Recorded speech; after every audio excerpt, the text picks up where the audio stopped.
Hi, guys, and welcome back to the IBS Freedom Podcast. I am joined by our local resident awesome dietetic master, Amy Hollenkamp, R to the D. Hey, And I'm Nikki. everyone. And today we're going to be talking about a subject that's very near and dear to both of our hearts, probably especially Amy's, and that is food reintroduction.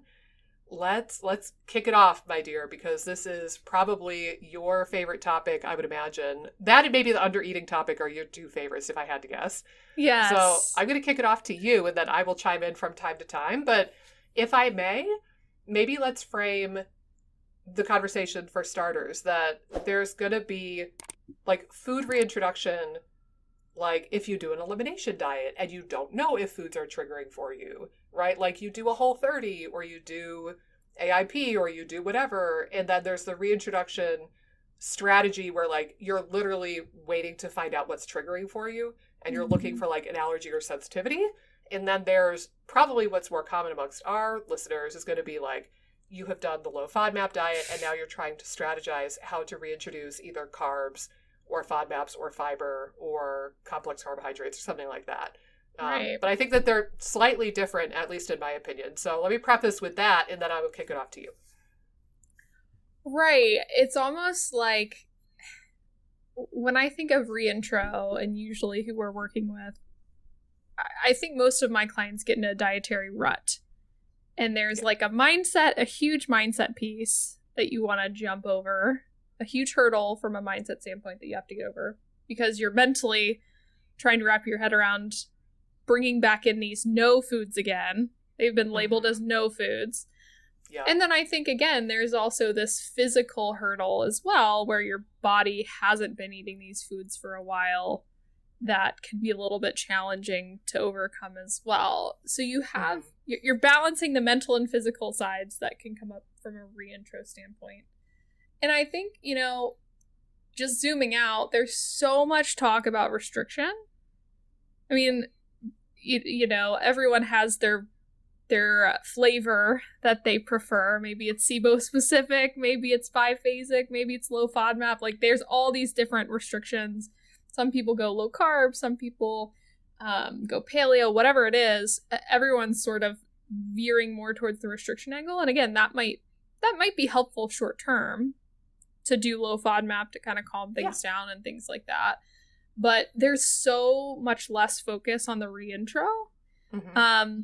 And low FODMAP is designed to have a reintro phase.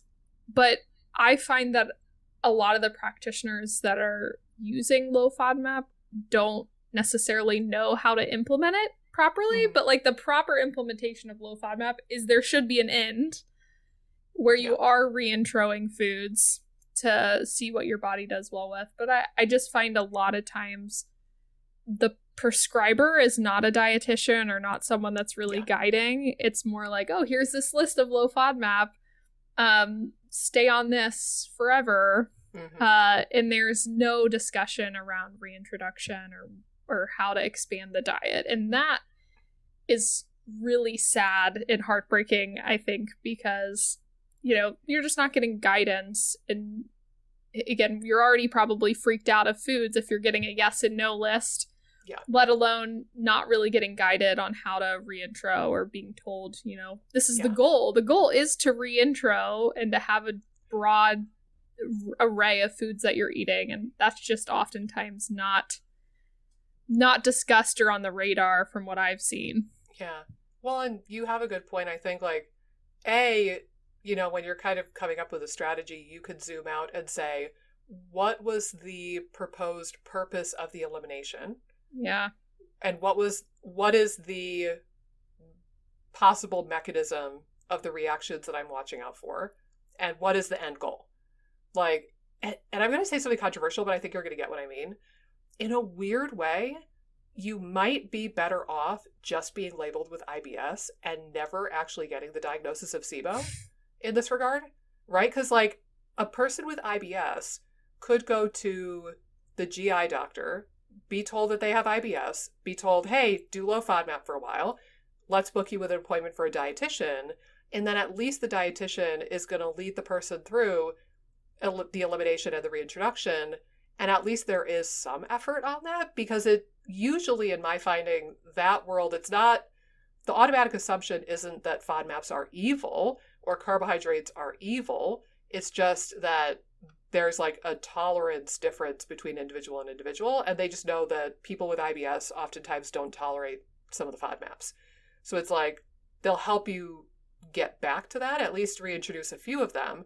But with SIBO, like, if you get that additional diagnosis, it's like, and heaven forbid you go to a functional medicine provider or somebody who's gut savvy, and then it becomes this game of you have to do low FODMAP, because if you eat a FODMAP, it will feed the SIBO and the SIBO will win and you will lose, and oh my God. And they're literally painted as evil. So like, why would the goal be to reintroduce an evil food? Like, it's like saying you need to eliminate lead and arsenic and cadmium, but we're going to have you test them all again and see which ones you tolerate. Right. Like, see which nobody poison. would do that. Yeah, like see which poison you could tolerate. Like that would never happen. But I feel like that's the difference between the two worlds. Is like, at least if you just get labeled with IBS, at least there's some hope that you could wind up in a dietetic office and you could try to work towards introducing some of the FODMAPs. And then if you don't tolerate one of them on reintroduction, usually it's just like, okay, that one's never again thing. But at least you got back a few of the foods. But like with SIBO, it's this black and white, absolutely not, never ever, no, red, bad food list. And then it's like, well, so wait, I reintroduced bad foods? How does that make sense? Right. No, I love that analogy. You're so right. When you start bringing in because I sort of view it, the RD space is looking at symptom control. Yeah. So, when the goal is symptom control, that's more of something to work with. But when the goal is starving the SIBO, guerrilla warfare. Right. It creates a lot of problems. Right. A lot of problems mentally and physically too, if you're eliminating foods for a long period of time. And I also think that, most RDs, I would hope, beyond hope, that most RDs, their top priority is nutrition. And I think that a lot of times that's not necessarily the top priority of a functional practitioner all the time. I agree. So, it's a real bummer. I get super frustrated, and I'm sure you do too, like working with people who have been on low FODMAP for 6 years with no end in sight, super freaked out of foods, and slowly working on building up variety again. But it's frustrating that it can take that long to kind of figure out you don't have to be on this long term. And that's not that should never really be the goal, is to be restrictive long term. I mean, when I am the one to prescribe low FODMAP, which is not frequent, but when I am, I usually tell patients, we'll have you do this to mitigate symptoms for a few weeks or a few months. Yeah. And then we'll start to reintroduce, kind of like dip the toe in the water, see what you tolerate. And then eventually the goal is to reintroduce most, if not all, of those foods, maybe with the exception of gluten or dairy, depending on the situation, like if you have autoimmunity or something. But, you should be able to eat those fruits and vegetables again, certainly. Right. And I think, another aspect of this too that we talk about all the time is you have to look at things from a pro and con standpoint. Like, there's not just pros when you're eliminating food. There's a lot of cons. No. So you have to weigh what makes sense. And again, you were saying gut savvy practitioners will say, like, starve the SIBO, but you can't just starve the SIBO. It's not like these diets are working in isolation where you could just, starve those little SIBO bugs in there, but also feed the other bugs. Like, you're starving everything out. And so, it's the total lack of understanding from that side of things too, I think, is very frustrating. It's kind of myopically looking at, like, okay, we can starve this out when there's no research either that really says you can starve SIBO out. Not that I've seen. Yeah. And I always... Symptom mitigation, absolutely. Right. Yeah, there's a lot of IBS studies on low FODMAP and those sorts of things. But yeah, there's nothing that's showing, that you can starve SIBO out from a dietary standpoint. And I also think it's really interesting, and I know we're gonna be doing hydrogen sulfide as our next episode. But like there was an interesting study where they had people do low FODMAP. Maybe it was for like 2 weeks. I don't think it was super long. Or do a prebiotic for 2 weeks. So they had two groups. I think it was randomly controlled. Well, I guess it couldn't be random if they were on low FODMAP. But they were on low FODMAP or prebiotic. And they did it for 2 weeks. And they looked at symptoms. So it wasn't really measuring SIBO per se. Okay. But they also looked at the microbiome as well. So like what was going on in the microbiome with those two groups. So symptoms mitigated with both groups. So with a prebiotic, so they're feeding the SIBO and the other gut bugs. Feeding and starving got the same. Right. And then starving. But the interesting thing is when they took people, like at the end of the study, they monitored their symptoms beyond the intervention. So low FODMAP, the symptoms came back relatively quickly. Prebiotics, they had more sustained relief. So the symptoms didn't return. But the crazy thing to me is that I always butcher the name of this bug, but Bilophila wadsworthii. Is that how you would pronounce it? Bilophila wadsworthia. Okay, okay. I've always butchered that. But that bug went up in the low FODMAP group. Yep. Which I think's interesting from like a sulfur standpoint. I wonder again how these like low FODMAPs diets affect hydrogen sulfide. And again, that same study said lower bifidobacteria in the low FODMAP. So you have these ramifications. Very consistent. From a microbiome standpoint, with starving everything out. Yeah. And again, is that really a good mindset to get in based on the data? Like, I don't think so. I think, again, like from a symptom control standpoint, restricting for a period of time can make sense. But not from like a starving out standpoint. It's not, I guess one way to think of it is that trying to starve SIBO isn't actually addressing the root cause. Right. Because it's, you can quiet down the SIBO and you can mitigate symptoms for that period of time. But like the moment you look cross-eyed at an onion, the SIBO bloat's just going to come right back because you didn't actually address the reasons why you got SIBO to begin with. If eating onions guaranteed that you would get SIBO, everybody would get SIBO. So clearly, like, that's not the variable that made the difference in you getting SIBO. It had to have been, again, like, preaching to the choir, but like your motility broke down somehow. Like your vagus nerve tone sucks for some reason. Your MMC isn't working right. Like you've got post-infectious IBS, you've got low stomach acid. Like there had to be something else that caused you to become intolerant to these perfectly healthy foods. So why are we demonizing the foods and cutting them out and labeling them as like bad or red or no foods when it's not the freaking food's fault? Not in this case, not in that context. Right.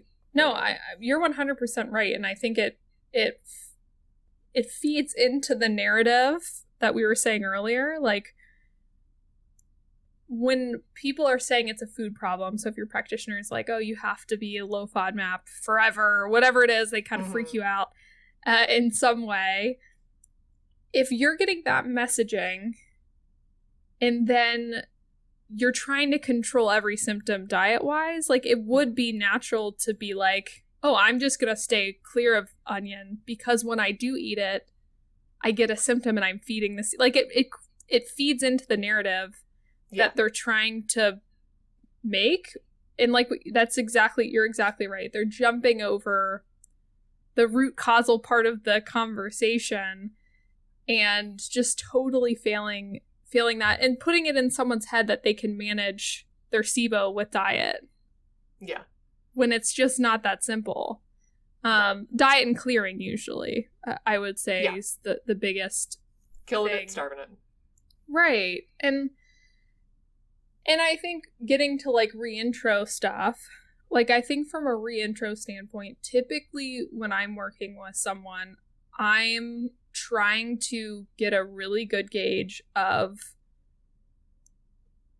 what their level of food fear is pretty early on. So I'm trying to get a gauge of like, are you going to be someone where I'm like, okay, let's put a list together of like 5 to 10 foods, and you're going to be totally fine doing that? Or is it going to be a little bit more slow go, and we're going to have to do some mental, like some mental exercises to help? Yeah. So, and again, I've definitely seen a wide degree of people. Like some people have a little bit of food fear, and it's pretty easy to like bust through that, and they're kind of off to the races. And like once they gain some momentum with the first 1 or 2 wins, then that can kind of vaporize for some people. Right. And then there's, again, other people that, you know, it's just a lot, I think, more intense of fear and anxiety. And some of the things that I generally feel like helps when there's a heavy degree of mental hurdle and food fears going on,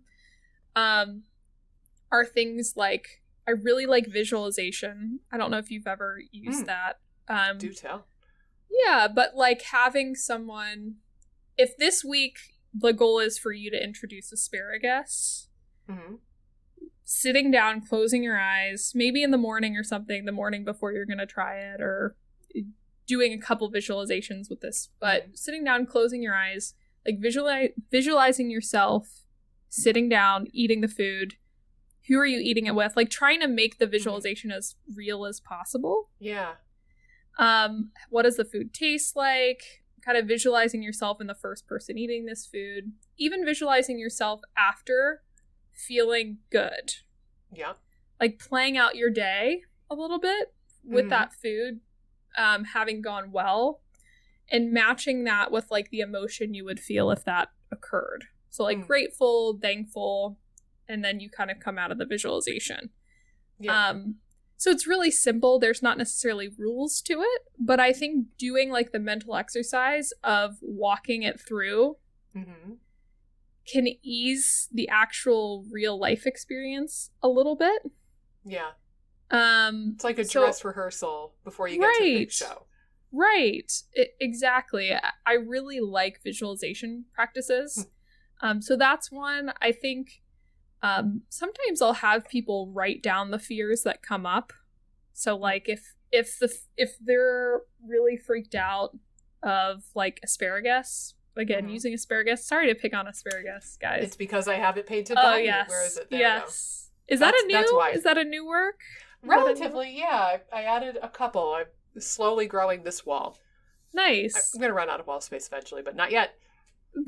But yeah, I think from an asparagus standpoint, like if that's a major fear, one thing that you could do is like track the fear. So jot it down.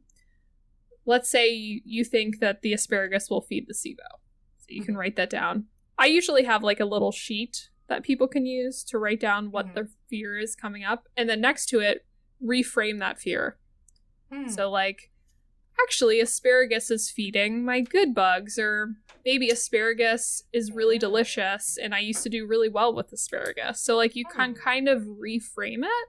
But I think if you can put those two together and you can kind of see where you're mentally at right now and where you want to be, and a reframe that would serve you better to reaching the goal of reintro. And then, so typically this worksheet, I can send it to you. It has 3 columns. So you write your because I'm writing it down on my little list here as something that I need to think through here. Yeah. So it's like your fears, your reframe, and then on the right, I kind of, the rightmost column, I'll put like, how are you going to reinforce the new belief? I like that too. So again, sometimes that's visualization. Sometimes it's reminding yourself, oh, like asparagus tastes really good. Looking up the health benefits of the food. Actually like putting it in your planner that you're going to go buy the food. Like having little steps to kind of help you get there mentally. So Yeah, I mean, I think that for some people, doing these exercises can be really helpful because it lets you see where you're at currently. It lets you kind of reframe, like, what's a better belief that's going to serve you towards getting to the goal of reintroing your foods, to broadening up your microbiome, to broadening up your nutrition. So I really like stuff like that. I really like, I was mentioning health benefits, looking those up. So it's not just you're being fed, this is going to starve the SIBO. You can build new beliefs and thoughts around the food, because no food is all good or all bad. Even ice cream or, foods that have sugar, like, they taste amazing. We enjoy them. We have a shared experience with people when we're eating them. Yeah. So it's all about, reframing your beliefs and thoughts. Yeah. And that helps ease the mental and physical hurdles, because if your thoughts are, not in a great place, that can drive some symptoms. Exactly. So doing the mental work beforehand, I think, can really help with reintro. And some people may need to do more of this mental reframing, and other people can pretty quickly, like, they build confidence up in a shorter span, and they don't really need to do as much. Yeah. It's more of a natural flow to reintro.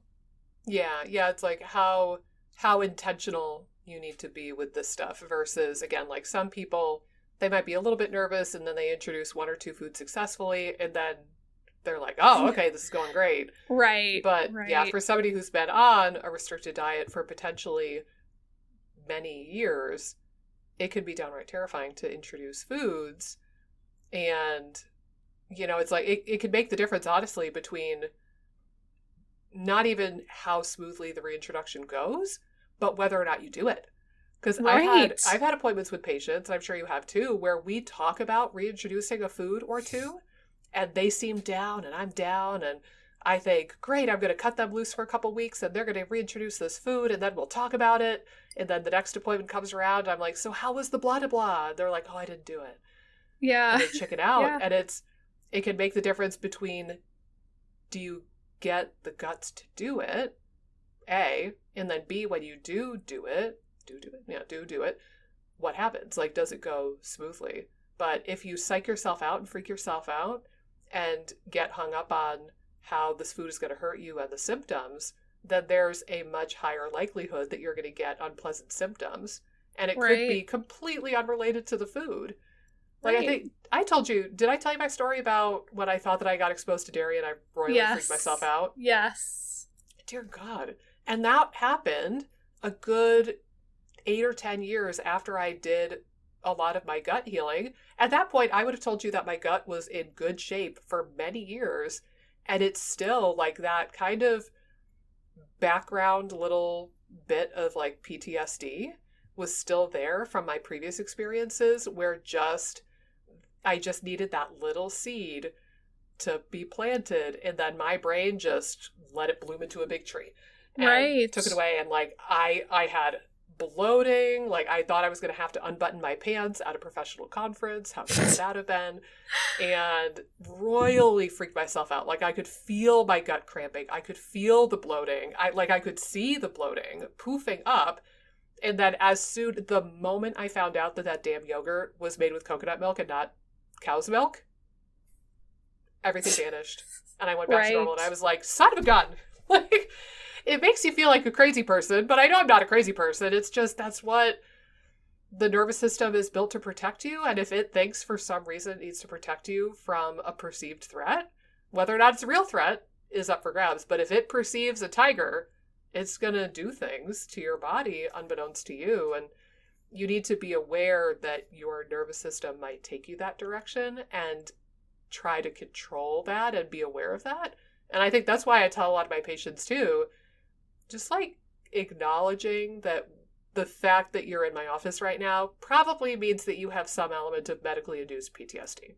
Yeah. Like either from having symptoms that are unpleasant or painful, that already is going to induce a trauma response, probably, and like trauma brain.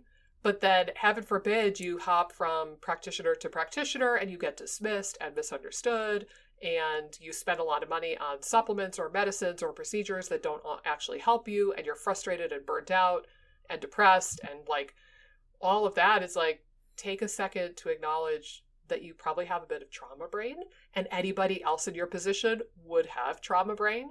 Yeah. And just acknowledge that, like, that means that the nervous system can kind of take things away from you without you fully being aware of it if you're not careful. So just like kind of checking in and even seeing like, all right, I'm about to have this meal with the asparagus. How am I feeling right now? Like, do I need to take a minute and just do some deep breathing and close my eyes? Do I need to take a minute and like excuse myself from the table and go, you know, lay on my bed or sit on the couch and do some deep breathing and then come back to the table? Like, is your heart racing and beating out of your chest? Or is your chest feeling tight? Or is your stomach already crampy and bloated? Or are you feeling freaked out even before the first crumb touches your lips? Because if so, kind of take that moment, see that that's where you're at, and then take control of the steering wheel and say, no nervous system. Thank you for trying to protect me from a perceived threat. I understand that you think this is a threat, but my frontal lobes understand that this is just asparagus. So I'm going to steer the ship over here, and we're going to take a minute to breathe and kind of chill the fuck out first, so that the asparagus and I can have a nice interaction instead of a shitty one. So, yeah. Right. PTSD. And I think what you're describing too is like the fear is very real with reintroing these foods, and it can have a very real effect on your biology. Yeah. And it's not illogical. Yeah, not at all. Not at all. Like, and it makes sense. It does. It totally does. And, typically when I'm talking to people about reintroing things to help with, like, sometimes it's like, well, what the heck am I supposed to start with? Like, that's always the question. And I think it's interesting to me because the more I work with clients, the more I see this, and it's a common thread, but I'm sure you do too. But at the beginning, it's always like, what do I introduce first? Like, it's like almost like you tell me what to do because I don't trust myself with the process. Yeah. And then as it goes on, it's a fun experience to see them being like, oh, I added this in, like, or I've added this stuff in, and it's stuff that they're building confidence and their ability to tolerate things. So I love that process. But typically if someone's like, oh, what do I add in first? Like, I'm a little bit nervous.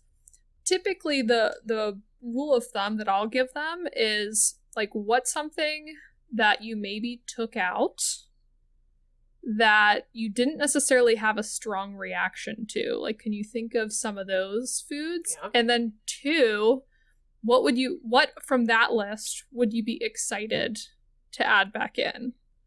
Like, kind of do those 2 You're like rules. Spirit. I love you so much. Well, I love you too, Nikki. We're having a moment here. So we are. We're having a moment here. But really, like, I think that's perfect. Like, was there a food that you probably were told to cut out by a practitioner or a list, right? Did your functional medicine doctor or your whoever scare the bejesus out of you and tell you that you absolutely could not eat broccoli, but you knew damn well that your body was fine with broccoli? Try that first. Like, it's pretty simple when it boils down to that. And then, like, what will bring you joy? Like, I talked to a patient yesterday.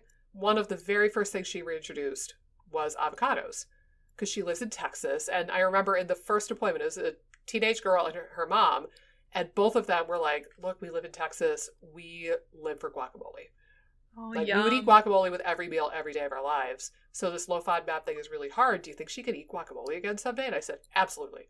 And that was the very first thing that she reintroduced was avocado, and then eventually onion and garlic. And now I talked to her yesterday and she's like, I'm eating all the things. She still can't do gluten. Gluten still messes with her. But she's like, I'm doing everything else and I'm loving it. So it's like, all right, I'm not going to tell that person, oh, you should try to eat an apple first, because she doesn't give a shit about apples. Right. Avocados were where it's at. But I have other patients who yearn to eat an apple, especially in the fall when it's like apple pie season and apple picking season. Sometimes people just really want apples. Do that first. I don't know. Right. Follow your heart. Right. Yeah, I love that. Yeah, follow your heart, man. That should be our next t-shirt idea. Hashtag, yeah. Hashtag follow your heart, man. Yes. I for think, sure. Now I'll throw this out there for you. So that I basically have a similar method to you. That's why I was like, oh, I love you so much, because we both kind of do the same thing without ever, I don't know if we've ever actually talked about that necessarily. Yeah. But we basically have a similar strategy. But I've had some patients, again, the people who are really freaked out about food and have been on a restricted diet for several years.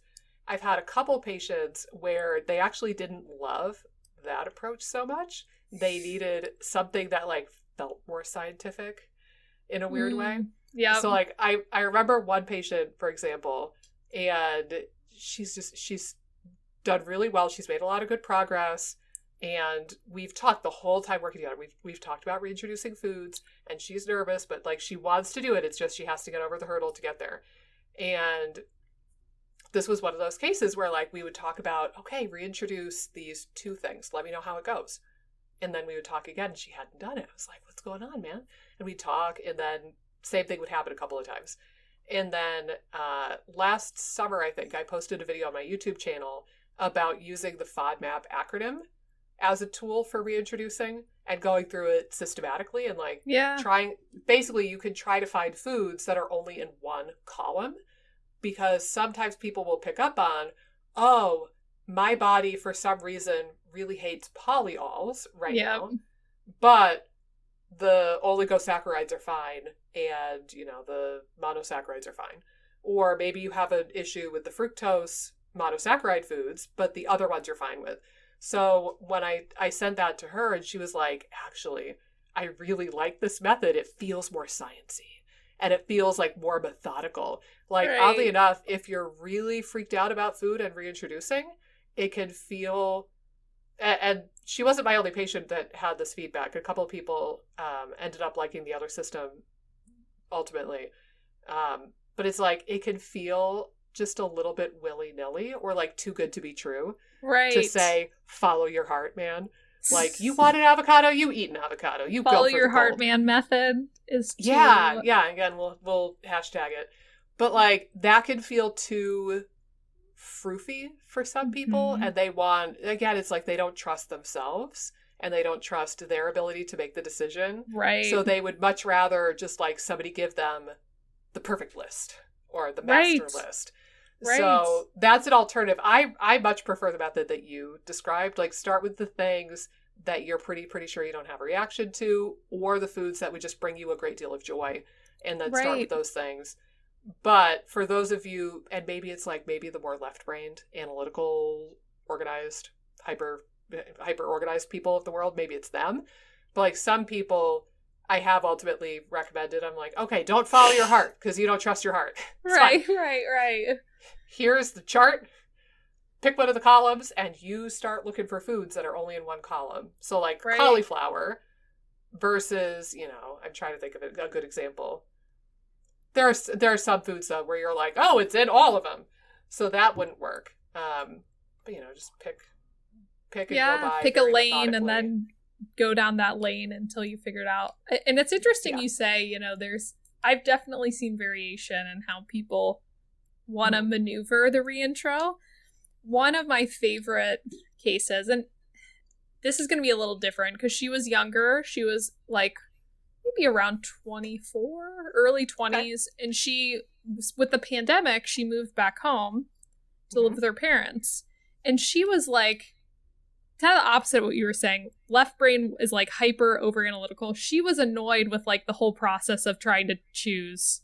So she, like, on her own, we were talking. She's like, yeah, I've been introducing. And I'm like, oh, like, what kind of stuff? And she's like, well, I just eat whatever my mom makes, even if it's a small amount. Like, she didn't want to do all the mental thinking it through, like, which foods. Yeah. She just was like, every night, there's something a little bit new from a vegetable standpoint. I'm going to have a little bit and gradually build up. And I'm like, that's amazing too. Like, you know, if you want to sort of take some of the control away and give it to someone else and just sort of mentally prepare yourself each night you're going to be Yeah. trying something new that your mom makes for dinner or your spouse makes Yeah. or whatever it is. I think that's an interesting like idea too. I've like thought about maybe like suggesting that to a few more people who are just like it's trying to control like they aren't loving the analytical side of the process. They want it to be more of like a flow, and that's something that worked for this client pretty well. And I've always just thought about using that a bit more and how I could potentially use that as a practitioner, and found it interesting. Yeah. It's fascinating because usually, and I married somebody who I would deem to be fairly left-brained and quite analytical. Like his training is in engineering, so the nerds of the world. And it's funny because my experience with more like analytical, left brain, organized people is that they have a hard time relinquishing control. So I'm really impressed with her that she was able to do that, because like the kind of control freak, left brainy, engineering types that I know, I don't know if they would have it in them. Well, and I don't even think she was left brain. Like I think she was like maybe not left brain, and that's why that strategy really worked for her. Okay. Like she was just like, I don't want to. Right, maybe. But it was more like she just didn't want to have to use mental power to like engage in the process. She felt a lot more comfortable relinquishing that control and allowing someone else to take the lead for her, and she could just rise to the like dinner table occasion and sprinkle in some new foods each time that she was going to dinner, which again I just thought was like it goes to show you that I think there's general rules of thumb that I feel like work for my clients, but there's always room for like nuance and different things to work for different people. And but yeah, I found that kind of a fun way to reintro. I guess another way too would be you could do something somewhat similar, but with restaurants. I had a patient kind of recently, maybe 2 weeks ago, and it started out as a bummer because I think this was only our second or third appointment together. And I was like, so how are you? I have some shticks, but like lately I've been opening a lot of conversations with, how are you doing? How are you feeling? What's new? What's different? What's the same? Tell me all the things. Yeah. And I don't know why my brain is really like that lately, but I said that, like, tell me all the things. And she was like, well, and it's kind of started out as like, well, I'm not feeling any better. I'm not feeling any different. And I was like, oh, it's a bummer. And we started talking. And then towards the end of the appointment, she revealed, she was like, yeah, but you know what's weird? She's like, I think that a lot more of this is stress related than I realized. I'm like, do tell. Like, come over to my side. We have cookies. Tell me more. Right. Admitting that is huge. And she said, yeah, because like there was one night that like she was getting home late and she and her husband didn't want to cook, and they were like, just screw it. I think the husband was like, just go to Chipotle and pick something up at Chipotle and, and come home. And so she did, knowing that like none of those foods she had eaten in quite a while. And she was thinking it was going to aggravate her IBS. And then it was totally fine. Yeah. Completely. And she had like beans and veggies and like onion and garlic and like all the things, and she was fine. And she was like, huh. And she was like, I felt really good. I felt the most normal that I have in a long time. And then similarly, there was another point where they were like out and about for the day and they didn't have any food. And they were like, oh, let's just go to Chipotle, or not Chipotle, Chick-fil-A.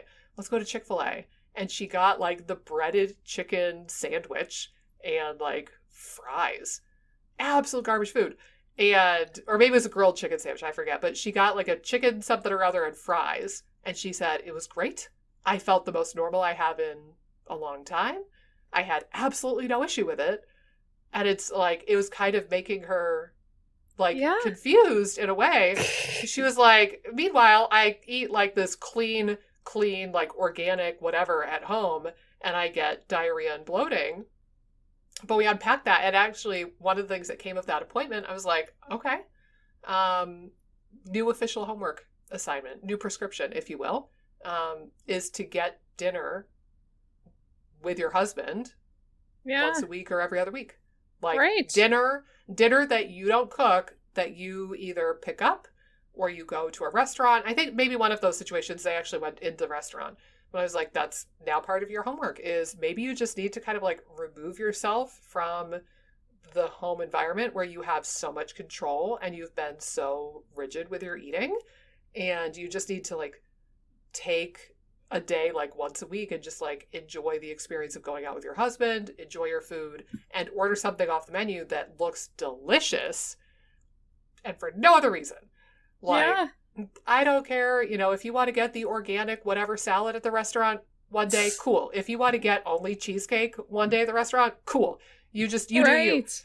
And I'm anxious to hear how she does with that. We only talked about a week or two ago, so I'm anxious to hear how she does with that. But that was part of her prescription was, all right, you go out and eat something at a restaurant and eat something that looks delicious and just have that once a week or every other week. And then I forget what else we altered about her plan, but I think that could be valuable too, is just if you're kind of mentally exhausted at the thought of adding things in, order takeout or go to a restaurant and get like a curry or something that would have some veggies in it and just enjoy the food.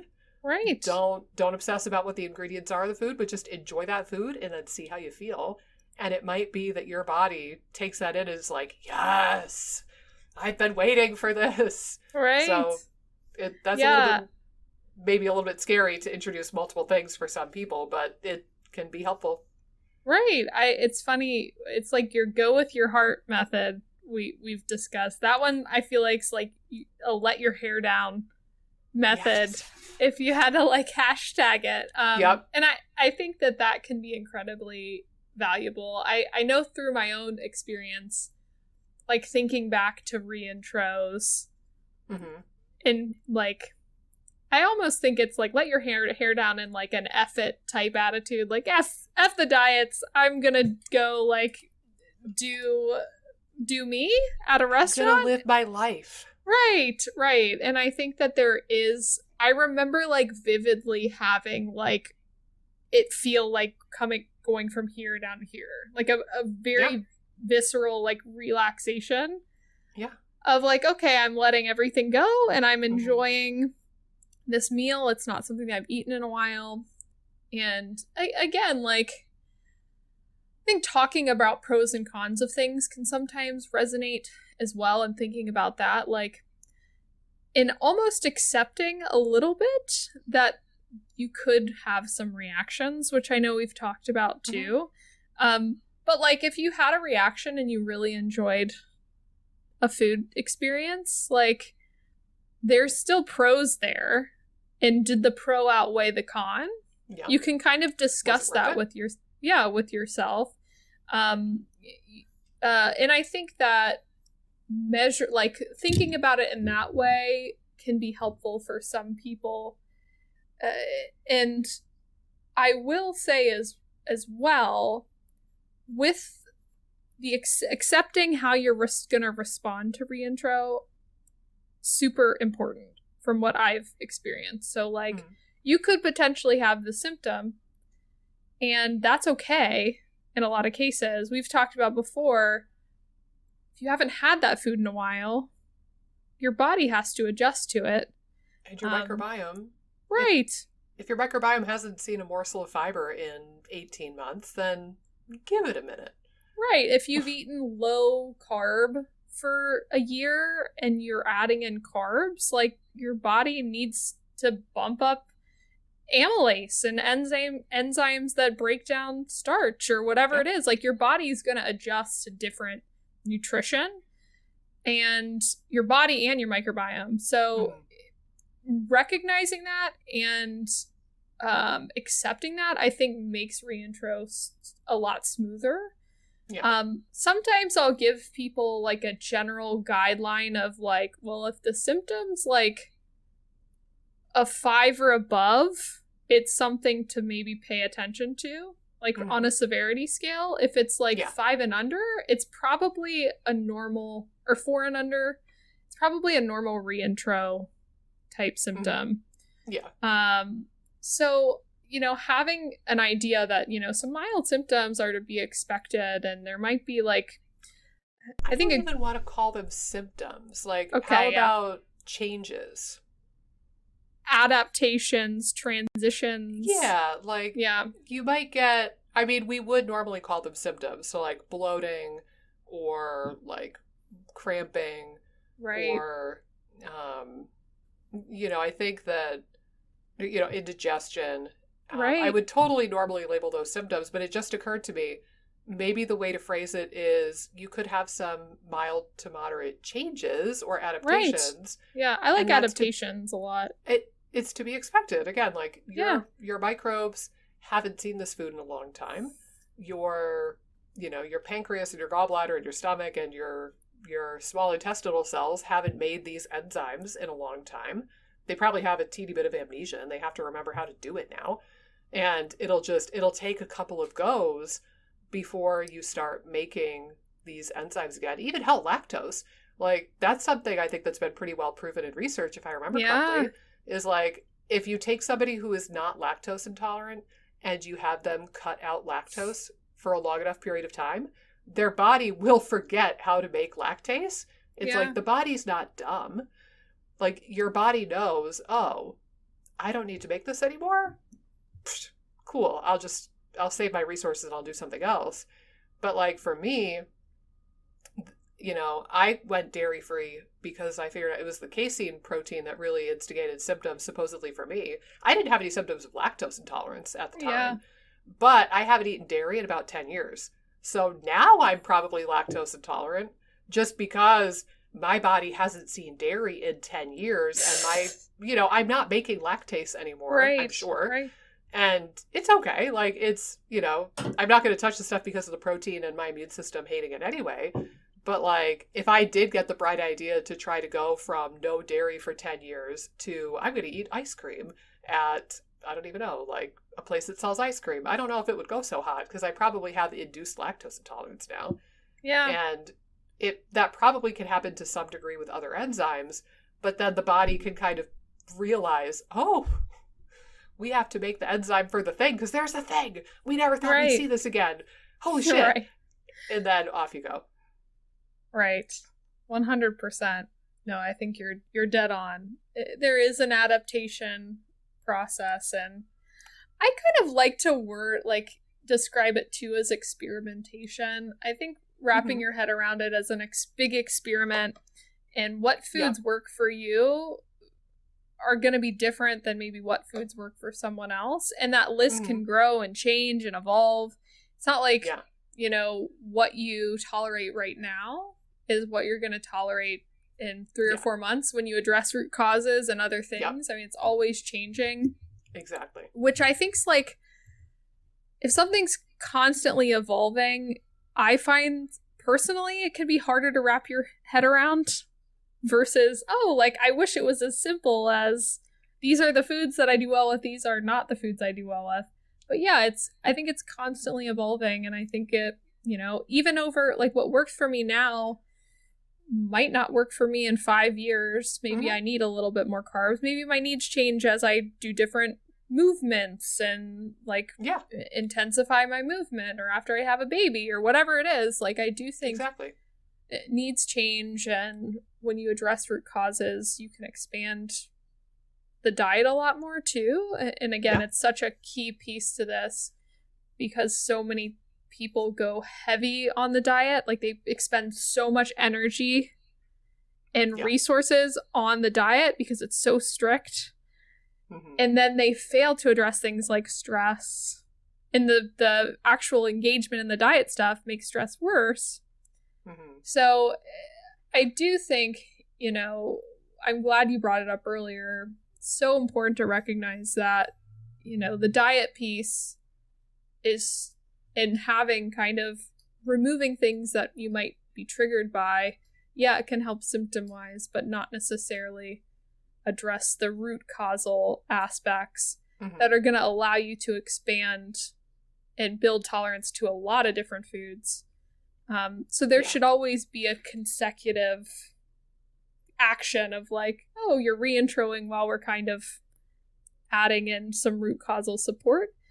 And I actually think too, like in some ways broadening things up could be helpful for addressing dysbiosis, which again is a root cause. So, like, I don't think cutting foods would address a root cause, but adding things back in could certainly address some dysbiosis and imbalances and be more root causal for sure. But yeah, I'm trying to think of if I have anything else to add. Go ahead. I have another nugget that I'll throw out there is I have one useful thought and then one that's just kind of random and weird, but I'll throw it out there anyway. Per our usual kind of we need a few rando things thrown out. Exactly. Yeah, and I think we always deliver. Let's be real here. But it's like, and now I got sidetracked on the weird. I have to tell you the weird thing now because now I've actually forgotten the other thing and my brain got too excited about the weird thing. So when we were talking about how your brain might need to increase production of like amylase or digestive enzymes or like lactase for a food that you haven't seen in a while, and don't get too freaked out if there are some mild to moderate changes or adaptations. Like, don't automatically think, oh God, I'm feeding the SIBO. Oh my God, I'm doomed. And this was a bad idea. It's kind of like, here's the weirdness. It's kind of like if you did ballet as a kid and then you did not do ballet your entire adult life. And then at the age of 64, somebody told you, get up on that stage and dance, I don't even know, the Sugar Plum Fairy dance for me. Right. You would be like, what? I have not done that in a very long time. What are you talking about, Edward? And you would have to you'd have to watch a YouTube video at the very least, right? And you'd have to think okay, and then what, the pirouette here and the plie, shit. And then you would get up there and you would do a real lousy job. Let's just face it. No matter how good of a ballerina you were at 17, if you haven't done ballet in a long time, you're going to suck when you get up there. And it's kind of to be expected. You would never look at that person who did ballet until they were 17 and then did nothing and then at the age of 64 got on a stage for the first time in ever. You wouldn't look at that person and be like, oh, this was a bad idea. You really sucked, Wendy. You would just be like, oh, you're out of practice. That's okay. You go, man. Good for you for trying. But also, take the time between now and the next meal or the next performance or whatever. Take the time to, watch a YouTube video. Right, and, remind yourself what third position looks like and remind yourself how to, bend your knees appropriately to do a plie. Because you look like shit up there. But, you would never, take it out on Wendy, right? So don't be that person. Don't, throw in a new food that you haven't eaten potentially in months or years. Have a little bit of, changes that you don't love and gas bubbles and then think, this was a bad idea. You failed me, my gut. Why do you hate me so much? Don't be that person. It's okay. Just take a couple deep breaths, Well, you bring up some good points and I love your metaphors, and I also love that you use names like Wendy and Edward. Edward, yeah. That really brought the story to life. Right, it gave it a whole new dimension, I thought. Right. A couple things you mentioned that I think are very important. So, and it came up with me recently. I got an email maybe a couple weeks ago. I have a client who, was a little apprehensive. We were talking about when they're a little apprehensive, but then they get confidence. So she got a lot of confidence, and then so I get this longer email that's oh, I tried a lot of foods and it was going really well, and she's and then I think I went overboard, it was just too much, and then I had a flare up. So she gained a lot of, it was a roller coaster. First she was unsure, but then she's oh, this tastes so good. Her and her husband were experimenting. It was a cute email, and she was oh, I feel so bad. Did I mess things up? So I basically put in the email, and whenever I get anything like this, I'm you should be proud of yourself for trying totally new foods. You were really freaked out. So I think that's a really big win. And I think what you mentioned in that story about Wendy is you should encourage yourself and speak to yourself in a positive manner when you're trying new foods. There should be a level of being proud of yourself in some way. If you've been fearful, give yourself a pat on the back for even trying Absolutely. something. Even if it doesn't go as planned, Even that's just still a buying the major win. asparagus, like, give yourself that dopamine hit and tell you, Right. like, you go, girl, you bought asparagus. Yeah, you Right. did. Like, that's Right, still right. something. Right. And I think one other thing too you mentioned, which I could bring up, and again, this is maybe a little bit, I still think it's on topic, but sometimes boosting digestive capacity, you were saying, like, we were talking about enzymes and things like that, sometimes doing digestive support when especially if you're increasing calories, I mean, that's a big thing for a lot of my clients. Like, even the process of increasing calories, maybe it's not one food or the other, but usually to increase calories, if someone's restrictive, we're doing both a jump in calories and probably adding some things in, like doing both.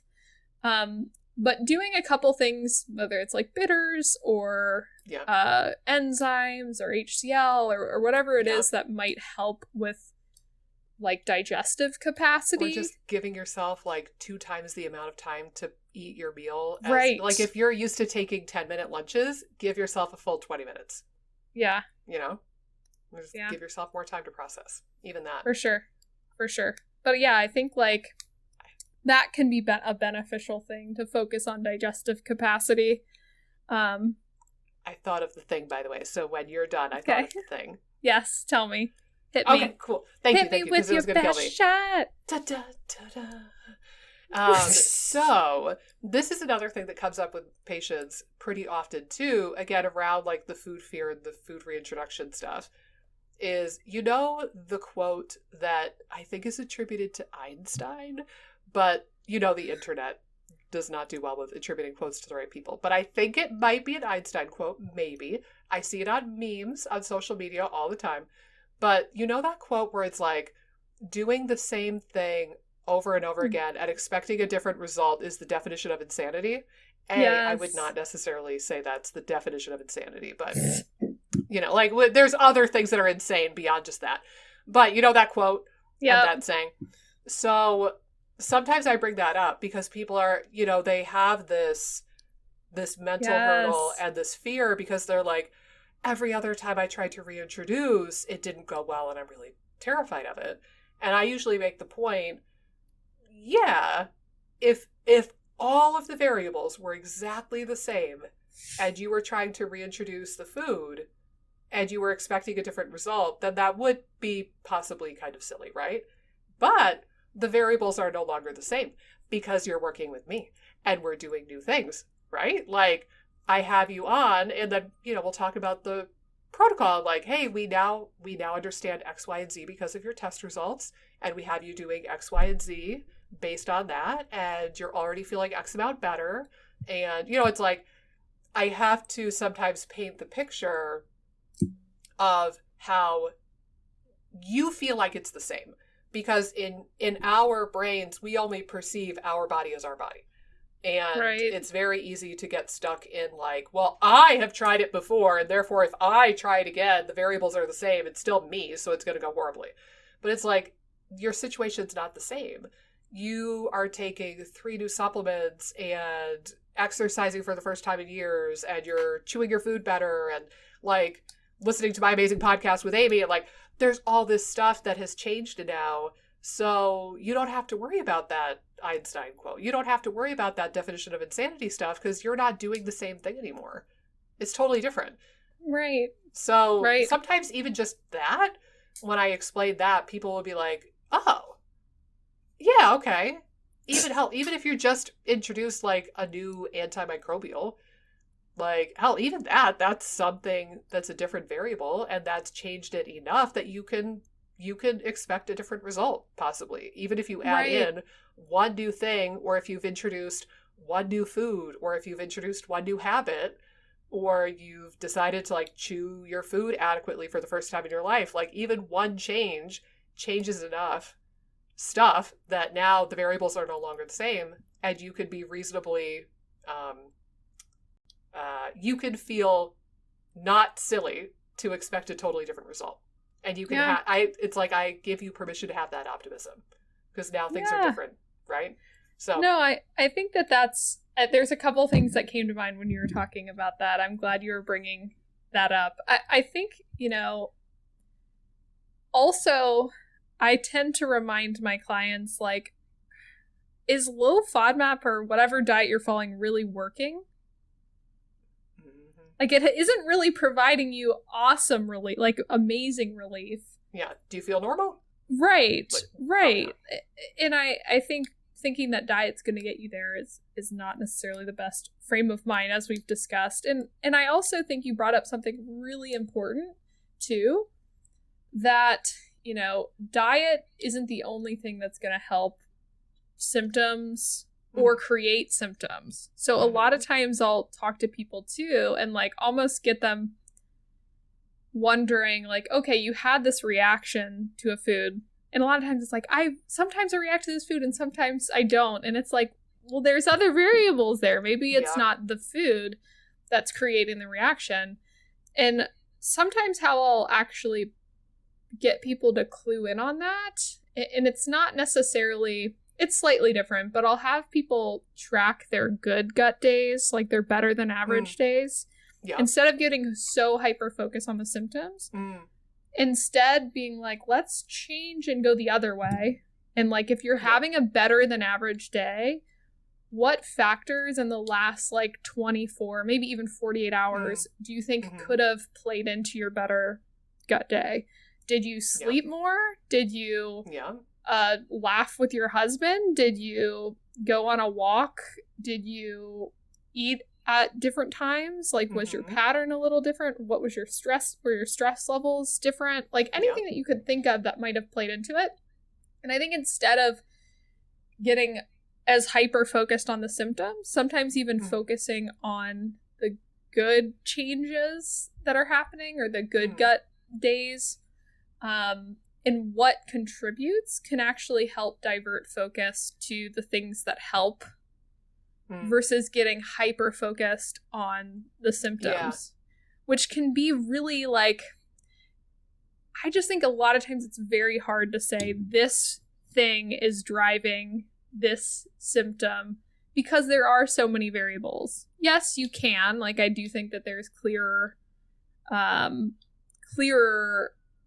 instances where you could say, okay, this is the only new thing I added in or the only change. But I think a lot of times people get like super hyper vigilant, linking any symptom to any food. And I think acknowledging there's more pieces to the puzzle, and if you find that you're that person, like you just feel like you're hyper vigilant, putting maybe your vigilance on the good, like the better gut stuff, might be a different framework to try.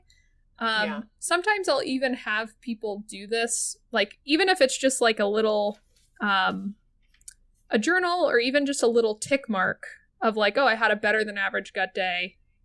They write one bullet point of like what might be at play. You can see how many good gut days there are in a month. Yeah. So you can see how it affects how things are affected over time. Which is interesting too. Like, my goal is always that like you have more good gut days. Yeah. The longer we're working together, and you can kind of see that over time. Yeah. But yeah, I think I like that. Yeah, it's a good tool. I think especially if my clients are, if I can tell they're very hyper vigilant. Yeah. And they're really nervous about symptoms and things like that, changing the lens in which they're looking at things can help. I think it's very like, it's very understanding, and it's nice because I do think that with anything mental health related, so like hypervigilance and like that oftentimes will go hand in hand with people who are quite a bit more anxious and high strung and tense about their symptoms and their situation. And again, for good reason, like a lot of these people have medically induced PTSD. Like, it makes sense that they would be anxious and tense and freaked out and hypervigilant. But I think it's like, it's an easier ask instead of saying, hey, you hypervigilant, nervous wreck person, don't be a nervous wreck anymore and stop tracking all the stuff. And it's, again, like, I think that a lot of anxious, tightly wound people, when they're in that space, they have a really hard time releasing that control. Right. Because they feel like, whether this is incorrect or not, they feel like that control is the only thing protecting them. Yeah. And that, like, the world is out to get them, the food is out to get them. And they feel like, well, no, oh my God, like, I can't drop my guard because then all the boogeymen will get me. So it's so much easier to say, hey, tightly wound person, like, take all that hypervigilant kind of behavior and, like, that urge to track all the things, understand all the things, take that behavior and just place it over here instead of the kind of like, it's the difference between saying, that's a bad behavior, that's a bad thing you're exhibiting, stop doing that, itty poo on you. It's the difference between that and saying, you can keep the neurotic behavior, just like move it over here a little bit. Right. It's like positive, it's almost positive reinforcement versus negative reinforcement. Yeah. In a sense. And I think there are times to do some symptom tracking. Like, I have clients that, like, and usually it's something that is really, they've noticed more randomly, like maybe it's a rash or something that comes and goes. Like, those instances, maybe jotting a few things down might make sense. But, like, I get a little bit leery of people that are tracking every day, like every poop, every, like, you know, situation. If they are the anxious person, like, I think that puts way too much focus on everything that's going wrong. Yeah. Versus maybe some of the things that are going right. And even just changing that lens helps you see that it's not all bad. There's some good stuff mixed in. And maybe this month you have 5 good gut days, or better than, I always like labels. Sometimes people, again, just are like, I never have a good gut day, but it's like, I would consider better than average for a lot of people that I work with, like something that you would track. And again, maybe this month you have 5, maybe next month you have 10. That would be like a big jump. That would be awesome. Like, maybe the next month you have 20. Like, that'd be even better. So, like, it's all about, it's a good way to track progress too. Especially, like, if you feel like you're kind of like a day-to-day person where you're like, oh, my gut's still weird. Like, you know, I think tracking over a longer period of time is a much better, a good point. So gives you a better gauge. Yeah, I think that's a valid point too. Another thought comes to mind that I think we should touch on, and then I feel like we've covered a lot of really juicy stuff in this episode. I'm really looking forward to getting this one out there for our listeners. Going back to my original thought, at the very beginning of this episode, I mentioned that there are different reasons why people might be reintroducing.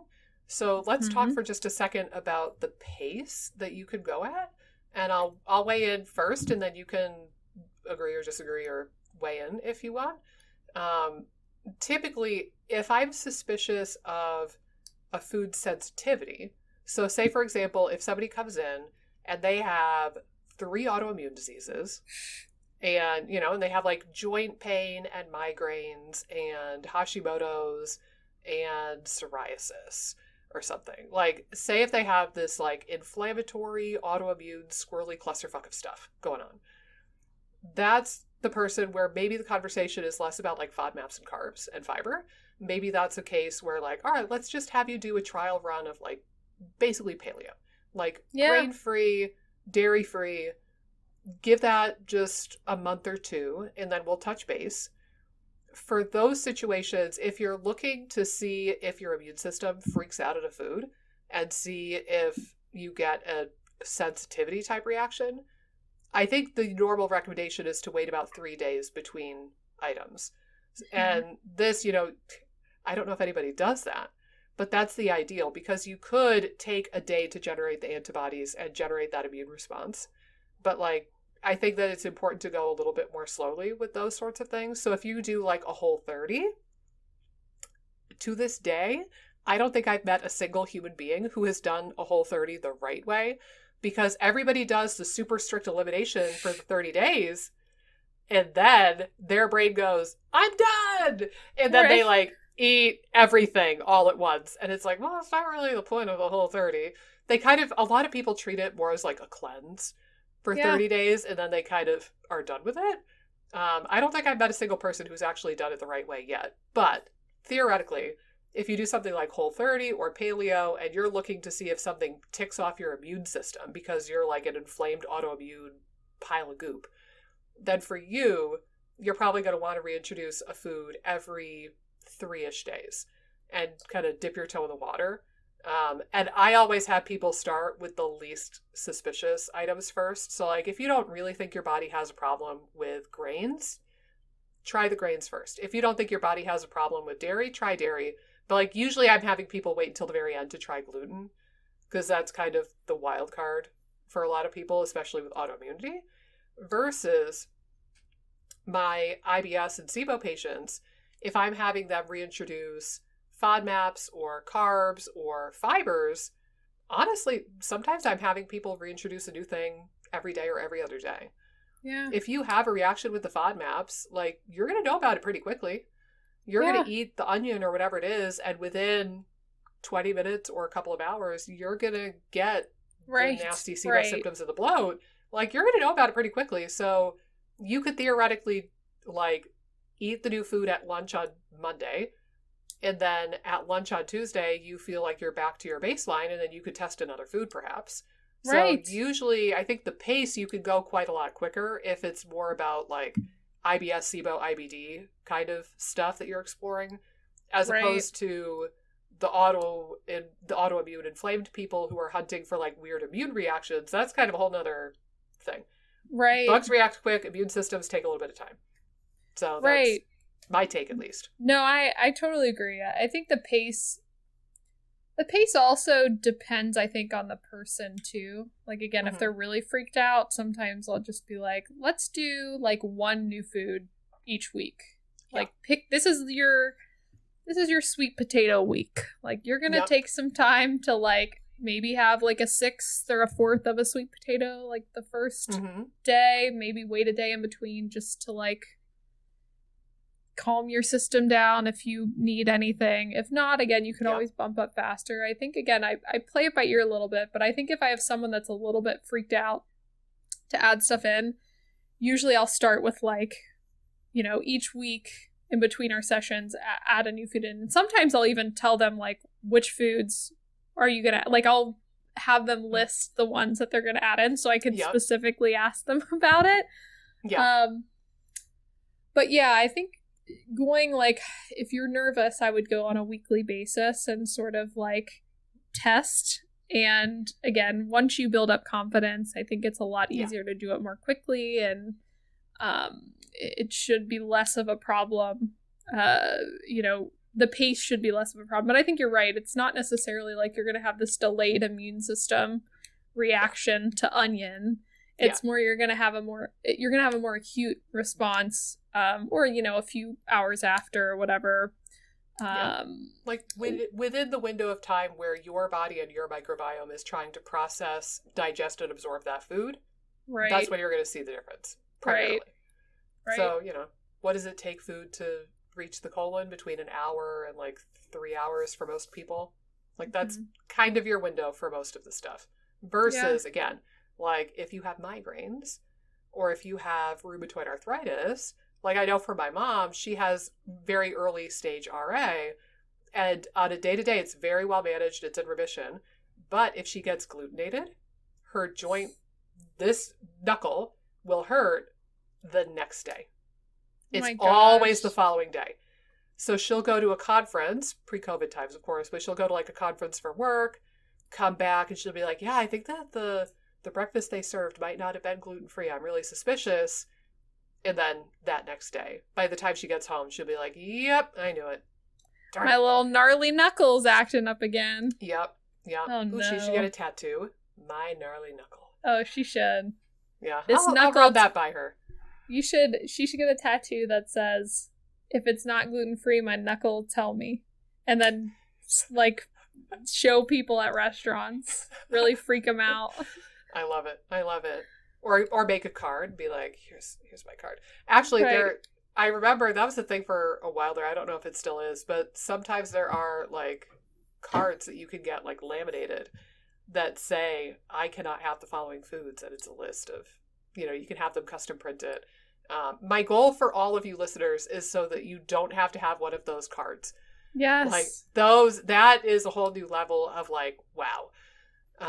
Trying to function in everyday society with that kind of a card. Again, sometimes it makes sense, whether you're hyperallergic or like have an autoinflammatory response, or whether you have massive IBS flare-ups from every FODMAP on planet Earth.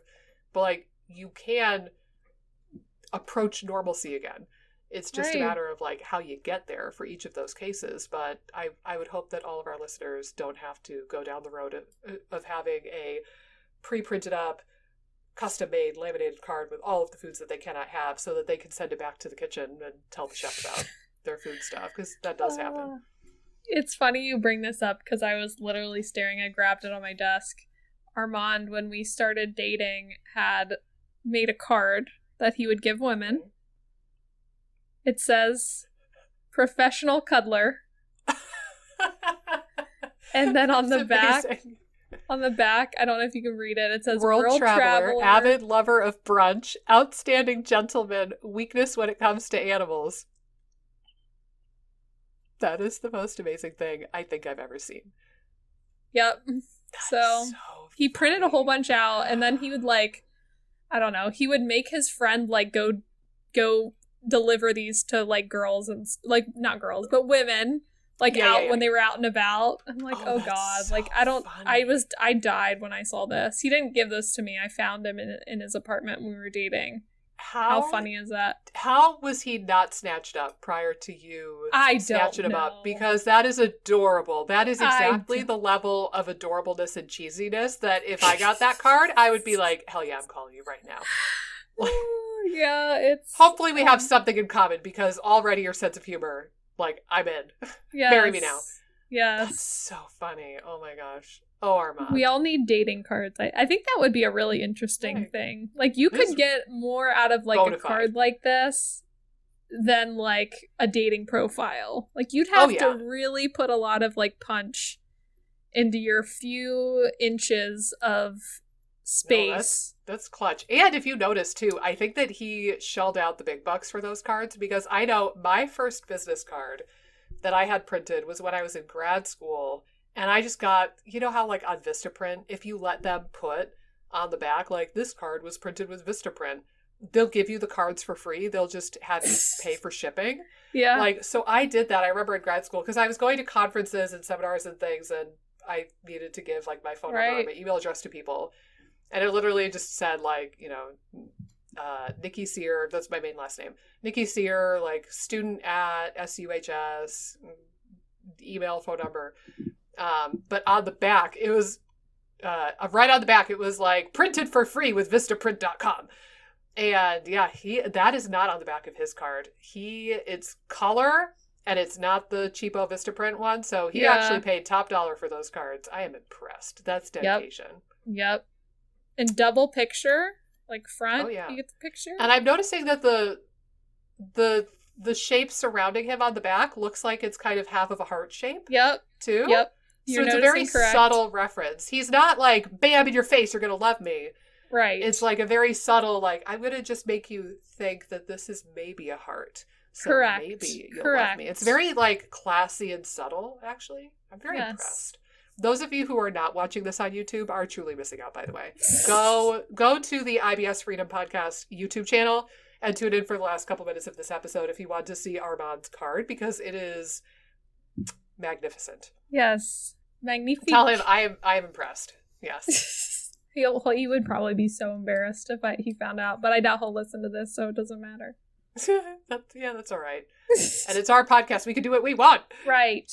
Oh, well, speaking of which, I think that was a pretty darn good lowdown on the whole food reintro concept. I think there's a lot of things to keep in mind, a lot of different ways you can go about reintroducing. I think for most people, honestly, the biggest thing to overcome is just the mindset hurdles and the food fear. And if you can get yourself past that, or through it, then I think that you're going to find that the food reintroductions actually go a lot smoother than you otherwise would anticipate. So I hope that all of you listening get to reintroduce some new foods very, very soon. If you have foods to reintroduce, that is. Yes. But as always, thank you so much for listening. Again, we have this on YouTube in video format, and we have audio-only episodes. If you're on an audio app, if you could rate us 5 stars, that would be super amazing and awesome. And if you are on YouTube, if you can click the like button, the subscribe button, ring the bell, comment. We do fish through the comment section on YouTube so that we have cues for our Q&A episodes. So if you have questions, I encourage you to leave them on YouTube. Particularly, that would be helpful. Or you could email us at ibsfreedompod@gmail.com. Or on Instagram, we are ibs.freedom.podcast. Boom. There we go. That's teamwork, making the dream work. Yes. Thank you so much. Well, we will see you in the next episode when we talk about hydrogen sulfide. Dun, dun, dun.